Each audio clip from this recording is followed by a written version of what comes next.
financial literacy, and the human condition. Welcome to Financial Fitness with the Money Doctor, Dr. Francis Rayam. Hi, it's Francis. I just wanted to take a minute to thank you for watching this video. If you're catching us on YouTube, please help us help others by clicking like, subscribe, and all notifications so you don't miss any videos. And check back for the next video. I think you're going to love it. Thanks again. For more information, you can visit us at hugyourmoney.com. Welcome to Financial Fitness. I'm Jess Tyler, along with the Money Doctor, Dr. Francis Rayam. Hi. Hi, Jess. How are you? I am all right. I've survived election week and looking forward to talking to you. Thank you. We've all survived it.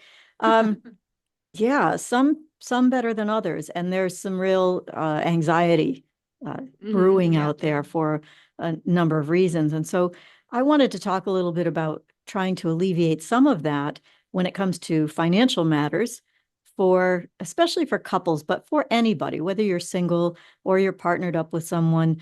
If the idea of managing your money is causing you additional anxiety and you're worried about what might be coming down the pike, et cetera, I think it's a good time to do a little gut check and talk about outside of the election. You know, we've been managing money well or poorly our whole lives, right? So it's time to talk about that again, and really what kinds of things creep up and get us when we don't notice they're brewing. Especially between partners, Jess. You know, when you're on your own as a single person, there are certain challenges you face with finances, and you know them, and anybody who's ever been on their own for any length of time understands what it's like to not have that safety net of a second person with a second income, or who can stay home and watch the kids that day, or who can pick up some of the slack. They understand, hey, I'm in this all alone. But you know what? They also make all their decisions all alone, and they're responsible for that. So I think many single people at times in their life may wish that they had a second person to help them with financial matters. But in general, you know, it's kind of nice to be in charge of your own destiny. And even if it's difficult, you know, it's you in charge of doing that. There's definitely pluses and minuses on both sides. I've been married, been in long-term relationships, and been single, and there's definitely pluses and minuses to both. There are. And when it comes to finance, many people might be surprised to learn that, at least my opinion is, when you're coupled up, guess what you have? You don't just have the safety net. You don't just get the good stuff, right? You get twice as many chances to make mistakes, many problems. Two people that have to work together that may not be able to do that as well when it comes to money as they might in other areas. So a couple who, for instance, makes their decisions about raising their children easily or makes them well, and they're on the same page, when it comes to the money part of that, they may not feel that way. They may not see it at all. Jess, I have to ask you, are you hearing that dinging that's happening on my computer? No, I'm not hearing a dinging. It's something to do with my power, but my power cord seems okay. All right. Yeah, I don't hear anything. Okay. So let's use an example. Let's talk about, a money problem that happens when you're raising kids. Something like summer camp, right? This is, you know, some families see this as an absolute need. There's nobody to stay home to watch the kids in the summer. And so they need the summer camps just to be able to get to work and be able to live their lives. Other people see that as a real bonus. Some people see it both ways. But here's the thing. An expense like that is really difficult for a couple to work around. So they might have some light conversation like, how are we going to earn this extra money to send the kids to summer camp? But, you know, the times I see that are few and far between. Instead, what I see is the rationalization. And I don't mean that in any bad way, but let's face it, none of us get through a whole day without at least one juicy rationalization somewhere, right? Okay. For sure. Yeah. So I think what happens there is, especially with children, is the idea that we just have to do it. And that's how the decision is made. Well, we don't have a choice. We're going to have to do it. And so then the money ends up on a credit card or whatever, but usually with very little discussion between the partners. So why is that? Well, it's hard, right? It's really difficult to discuss with your partner, especially repeatedly, Oh, honey, I have to talk to you again about money because it always comes with a feeling of, unless you're really, really good at it, and that takes some time and some repetition, but it can be done. It always comes with a sense of, oh dear, I'm going to seem like I'm blaming them, or they're going to feel shame or inadequacy, or there's this bundle of emotions that come to a marriage or to a partnership that surround money when we don't necessarily think about money as an emotional thing. Mm-hmm. It So, seems to me like it would be an easier conversation, or it would be easier to reach agreement with your husband or wife in regard to do you want to send the kids to summer camp and can we afford to do it this year? Where I always have run into problems or have seen friends run into problems is more about spending habits with couples when it comes to the kids. For example, Christmas or birthdays, where one partner's like, I want to spoil them rotten, and one partner's like, they can get one thing and they don't need all this extra stuff. That to me is really a place where conflict comes in. yeah, I can already hear the argument brewing. It's an excellent point because in most couples, let's face it, opposites attract, right? So in Mhm. most couples, we are made up of one person who is more of a saver, more thrifty with their money, likes to pour over the numbers, feels good about that part of their relationship. That's part of what they bring to the table. The Yep. other person is very often less involved in the financial decisions, Mhm. doesn't care as much, trust that things are just going to work out okay. They don't get as worried about the money. And so, usually in couples, you end up with that sort of, we could call it, we'll call it yin and yang. Let's call it yin and yang. Okay. We end up with that sort of mixture of these partners trying to make a decision like that. So, in the case of something like the holidays or birthdays, yes, Mhm. one partner might feel that way like, look, we only have this much money and this is what we can spend. Well, the other partner says, well, I don't care. I'm going to spend it. I'll make more money, whatever. Again, back to rationalizations, whatever their idea is, a huge one is going to be, and you hear all these mantras over and over and over again. Kids aren't going to be young forever. We got to Yeah. take them to Disney now. Not going to be able to do it when they're 17. This is going to be our last year to do these things. Those kinds of things, true though they may be, end Mhm. up driving what can be bad financial decisions. And what's really difficult is the part that you brought up, which is it's hard to talk about it with your partner because it's going to end up in some sort of, if not confrontation, some sort of compromise, if you will, that one person isn't very happy about. And when those things happen repeatedly, the money person in the relationship is constantly telling the person who isn't so involved, you're spending too much, you can't do this. That breeds discontent in a relationship. Mhm. So at a time when people are feeling most anxious in our country about a lot of things, adding money pressures to your palette right now is a really difficult thing to do. I'll give you another example. One of the ways that couples often resolve this, if they don't fight about it, they don't talk about it, right? Mhm. So that's Yeah. what people say.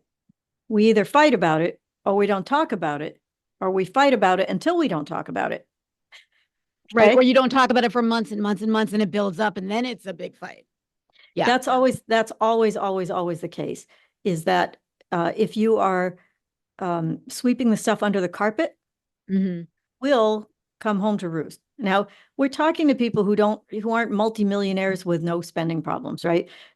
This is the average American or the average person who has to deal with some sort of finite income or a sporadic income or a teacher who doesn't get income in the summer if they don't spread it out over 12 months. People have a variety of income issues to add to the mix here. So Mhm. a lot of times people try to find a very simple, solution. How am I going to alleviate my pain? Where's the Band-Aid? Let me find it. Then I can experience the positive reinforcement that I've solved this problem. I don't have to have this argument with my spouse repeatedly or my partner Mhm. repeatedly, and I get to move on.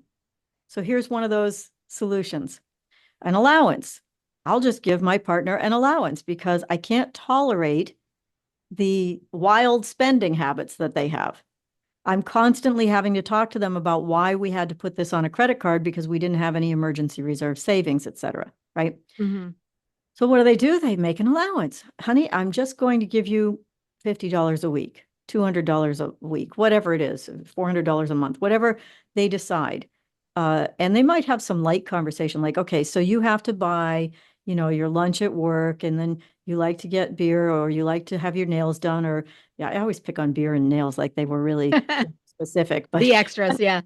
but yeah, but those kinds of general things. This is what you like to do. You like to go to the movies. You like to play golf.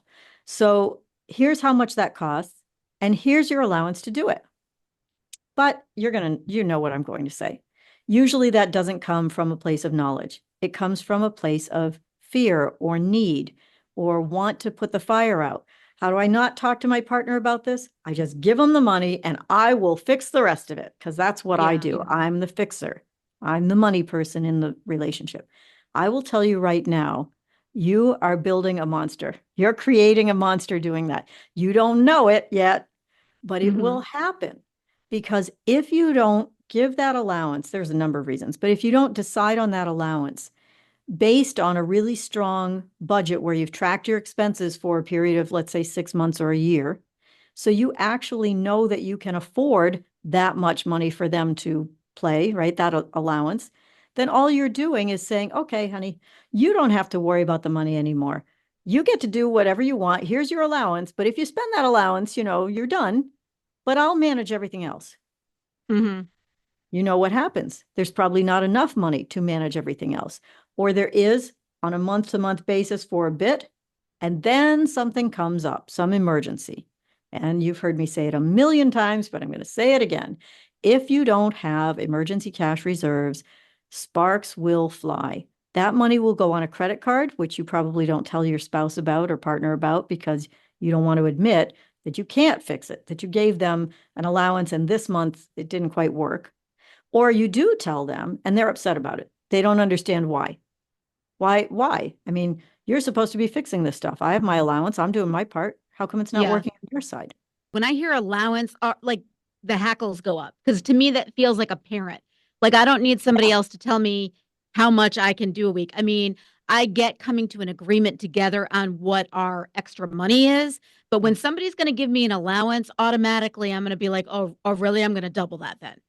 I just allowance to me in a relationship just seems like one of those words where it has a big X through it. I totally agree with you. I think it is insulting. It underestimates your partner. I know why you're doing it. I know that they're out of control and you can't handle it and you're trying to save yourself. But it would be, in my opinion, a much better approach to go to them and say, look, I don't want to be insulting. I don't want to say, hey, here's your allowance. I want us to pull together. I want us to work together as a team on this. And I need for you to understand, as my partner, difficult though it may be, what's going on for us financially. And I promise you, and you need to back this up with your actions, this is not about blame. I'm not upset that you spend money on this.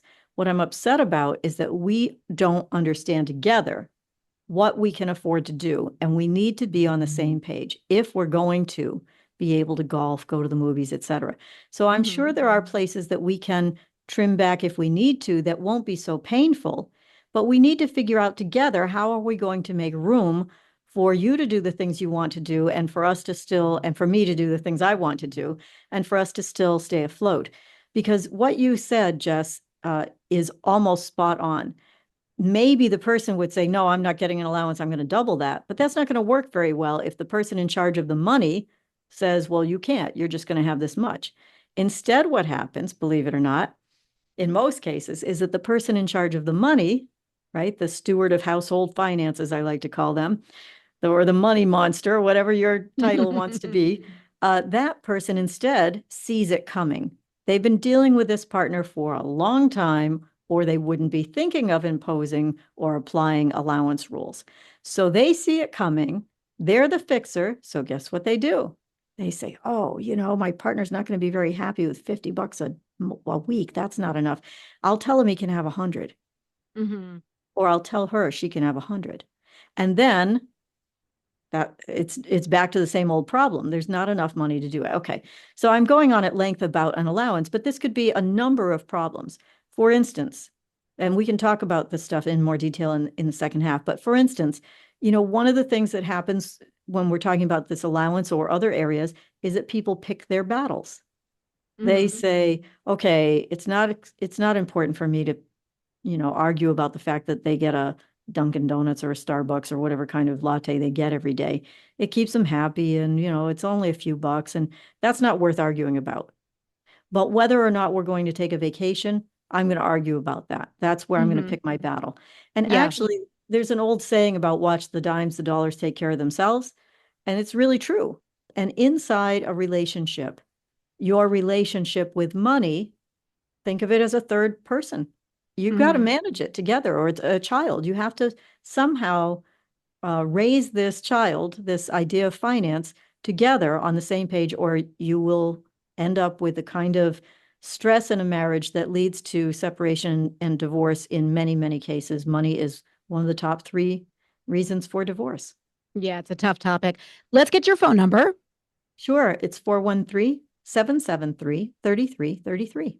And you can go to hugyourmoney.com as well. We'll be right back with part 2 of Financial Fitness with the Money Doctor, Dr. Francis Ram, right here on WHMP. Financial Fitness with the Money Doctor is sponsored by Franklin County Technical School. We build futures. Visit fcts.us or call 413-863-9561. Welcome back to Financial Fitness. I'm Jess Tyler, along with the Money Doctor, Dr. Francis Ram. Hi. Hi, Jess. If you're listening to the show and wondering if I'm a psychologist, I want to tell you I'm not. You kind of are when you counsel people with money. I mean, I think you kind of have to be. I'm just a person who has listened hard for a lot of years to the problems that couples have. And most couples seem to frame this to me as though they're the only ones with this problem. Yeah. And the truth is, we all live in the same bubble. We're all experiencing these kinds of things. And if you have children, it's even more difficult.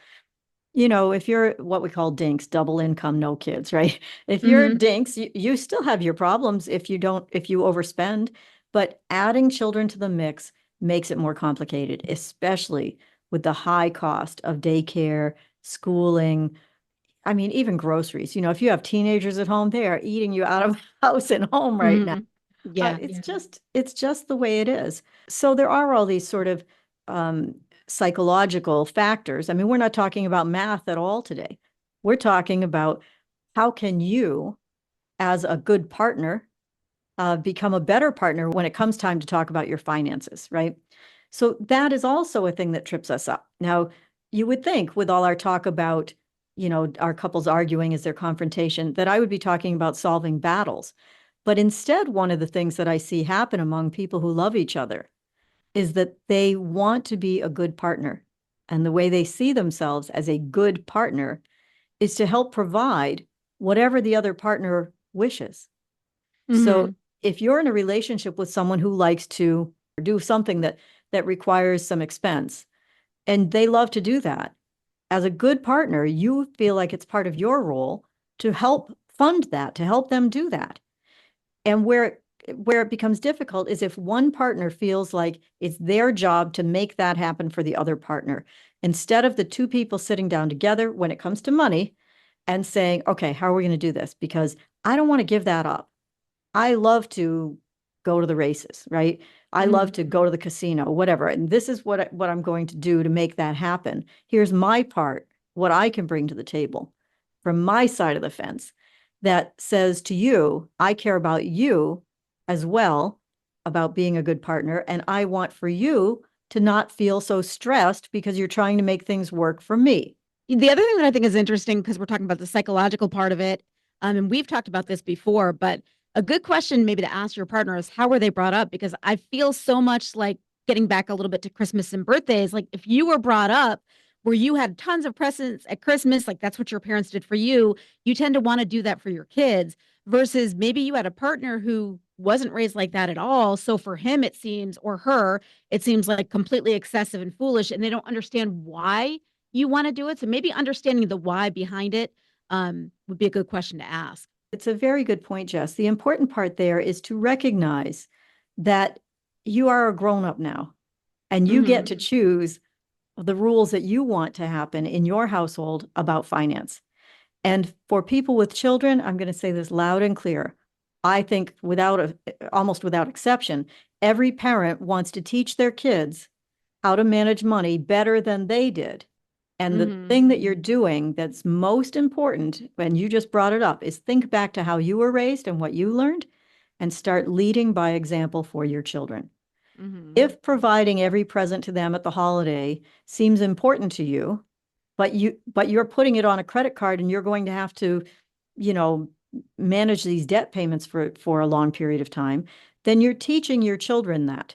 Instead of teaching them, we need to make choices. Now, so that brings up an important psychological thing that I want to talk about called peak end performance. Peak end performance says that when you experience a litany of things, you get a lot of presents coming at you, you're going to a lot of places in your vacation, whatever, what you're going to remember, what matters to you most is the peak and the end, okay?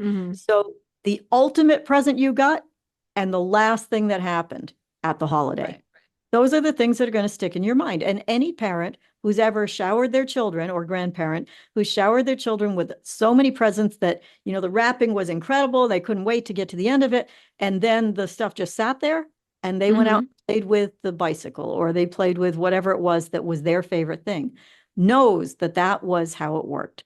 Right. So if you recognize that, you can do the same thing with a vacation. Just pick one really important thing and focus on that. And maybe the thing at the end as well. The last thing just before you left on vacation, from vacation, what happened? And as a couple, when you're talking about, you're talking to your partner about why you're having this conversation about money and that it isn't about blame. It isn't about putting out the fire. It's about taking something that you would like to be better at and working on it together. Things like retirement. How are we going to get to retirement? Well, you know what? Now we're of an age where we really need to buckle down and think about this. What does that mean? Don't just try to cut out your cable and hope it's going to be great or ramp up your 401k savings and hope for the best. Figure out if you can do that and what you can do to tweak your plan to the point where you're going to hit the mark on whatever it is you want from your finances, whatever you want to do to be better with your partner, to be more open, to be less argumentative, to feel less shame, less blame, to feel that positive reinforcement. You'll need to use some exposure therapy to do this, Jess. Exposure therapy is you just keep doing it over and over again. It gets easier and easier and easier. So two things, exposure therapy and conditioning, really important to just not argue with your partner about it. If it gets heated, make the plan in the beginning. Okay, we need to talk about money, but let's make a deal. If it gets heated, we're going to stop talking about money. We're going to walk away for, a period of time. When we're calm, we're going to come back and resume our conversation. Do not let it escalate into a fight. I know I'm asking a lot from you. Yeah. I know. I understand firsthand, but I promise you, if you will do the things I'm asking you to do, if you will have a calm conversation with your partner without blaming, without shaming, saying, I care about you, I know you care about me. Money is a constant concern of ours, at least for me. I'm feeling a lot of stress, whatever that's causing me to talk to you. Can we find a place where we can come together so that we can both get out of life what we want financially?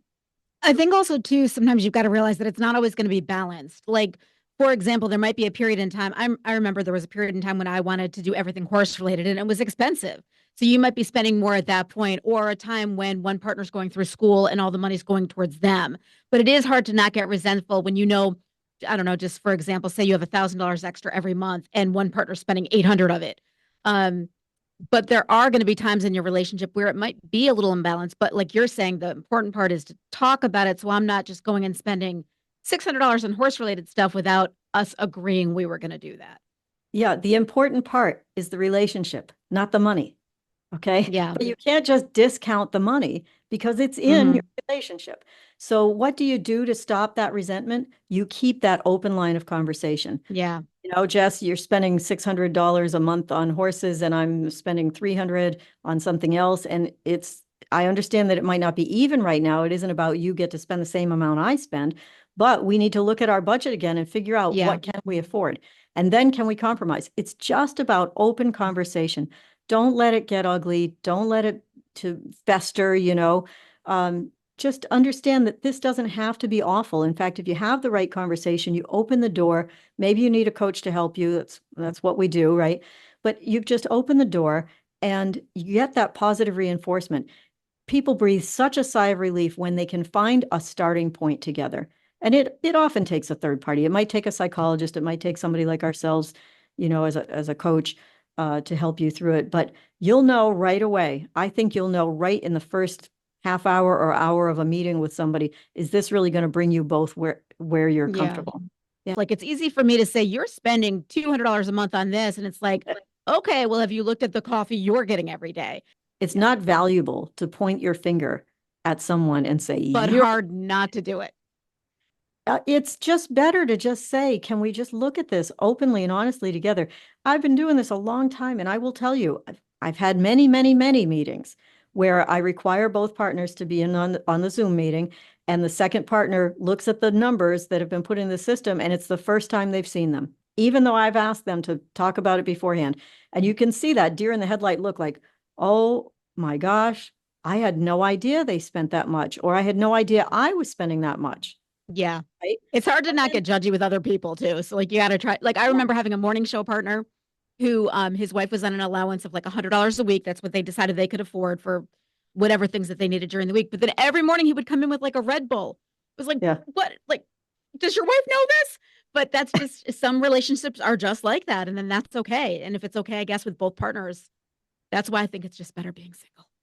Well, I'm not here to talk about whether your relationship has a problem that needs to be fixed or not. What I'm here to talk about is if money is causing some kind of strain, you don't have to be going to divorce court to hear me on this. Do that little gut check. If one of you has that feeling like, my allowance, I mean, I'd really like to go do something else, and I'm stuck on this stupid allowance, I'm embarrassed by it. Or I'm going to buy this, but I'm not going to tell my partner because I don't want to hear about it. If you're having any of that ickiness, technical term, ickiness, if you have money ickiness, okay, then it's worth talking to your partner about it. Just, find a calm time to bring it up. Don't make it the honey, we have to talk about money talk. Yeah, when you're in the middle of an argument, don't add this on top. Don't make it so ominous. Just say, some night you're out at dinner, one of those things, I mean, we've been really good about, raising our kids together. I'm really happy that we appreciate each other. I've been thinking a little bit more about our retirement, and it would really help me, since I'm the one that does a lot of the money stuff, if you would be a little more involved. And I don't need you to solve all the problems, but would you sit down with me and look at our numbers together and give me your opinion? And you must mean it. And you should mean it, because you know what? They're in it with you. Now, it might be coming from the other side. They might be the ones saying, I'm worried. I don't really, if something happened to you, I have no idea what's happening with our finances. Would you be willing to kind of bring me up to speed? It's not that I'm unhappy with anything, but I need to be in it. I want to do this together like we've done other things together. And, last but not least, I will say, if you're separated or going through a divorce and the finances are now really ugly and you're arguing about it, we do help with people that are in crisis like that, and work with your attorneys about it. And it really can be very helpful to mediate the financial part of that. But really, what I'd like to do is help you avoid having money be one of those top 3 reasons that you separate from your partner. Well, let's get your phone number. Sure. It's 413-773-3333. You can also go to hugyourmoney.com, and we will talk again next week right here on Financial Fitness with the Money Doctor, Dr. Francis Ram, on WHMP. Financial Fitness with the Money Doctor is sponsored by Hug Your Money. So unique, it's patented. Financial coaching and more information at hugyourmoney.com.